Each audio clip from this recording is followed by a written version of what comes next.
Warren Buffett may be worth tens of billions, but he still lives simply, and his strategies for smart investing and amassing wealth aren't too complicated either. But if it's so easy, you ask, why aren't more people as incredibly rich as Buffett?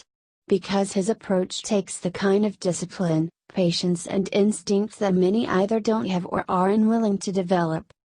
Here are 8 rules that have helped the Oracle of Omaha find and sustain success. Rule 1. Pick and choose your investments carefully. I call investing the greatest business in the world, because you never have to swing. You stand at the plate, the pitcher throws you General Motors at 47. US Steel at 39. And nobody calls a strike on you. There's no penalty except opportunity lost. All day you wait for the pitch you like, then when the fielders are asleep, you step up and hit it. Interview in Forbes magazine, November 974. An investor should act as though he had a lifetime decision card with just 20 punches on it. If you aren't willing to own a stock for 10 years, don't even think about owning it for 10 minutes.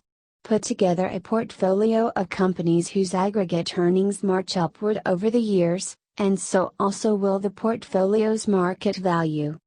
I never attempt to make money on the stock market.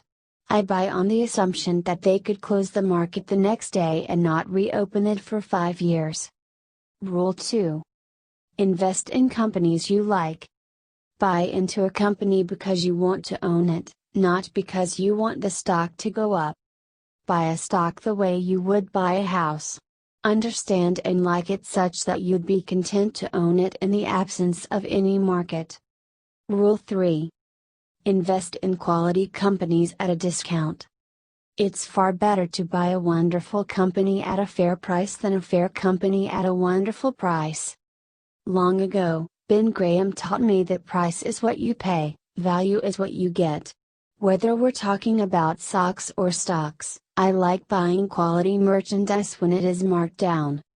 For the investor, a too high purchase price for the stock of an excellent company can undo the effects of a subsequent decade of favorable business developments. Rule 4. When you find a good opportunity, invest a lot. Opportunities come infrequently. When it rains gold, put out the bucket, not the thimble. Rule 5. An even temperament is essential. Success in investing doesn't correlate with IQ, what you need is the temperament to control the urges that get other people into trouble in investing. The most important quality for an investor is temperament, not intellect. You need a temperament that neither derives great pleasure from being with the crowd or against the crowd. Rule 6. Look for long-term competitive advantages.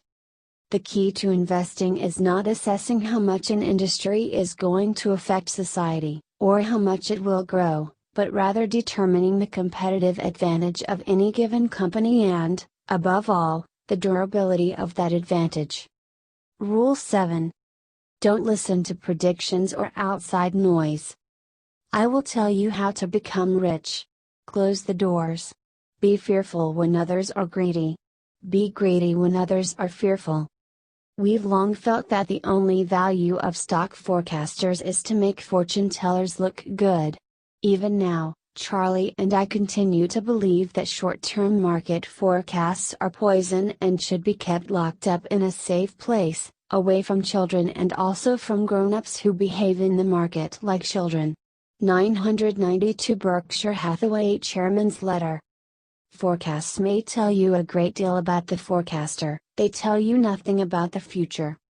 If past history was all that is needed to play the game of money, the richest people would be librarians. Investors should be skeptical of history-based models. Constructed by a nerdy-sounding priesthood using esoteric terms such as beta, gamma, sigma and the like, these models tend to look impressive.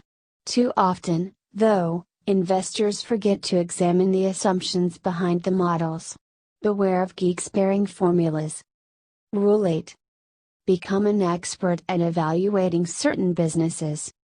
What an investor needs is the ability to correctly evaluate selected businesses. Note that word selected. You don't have to be an expert on every company, or even many. You only have to be able to evaluate companies within your circle of competence. The size of that circle is not very important, knowing its boundaries, however, is vital. I try to buy stock in businesses that are so wonderful that an idiot can run them because sooner or later, one will. Thank you watching this video. Like this video. Subscribe our channel.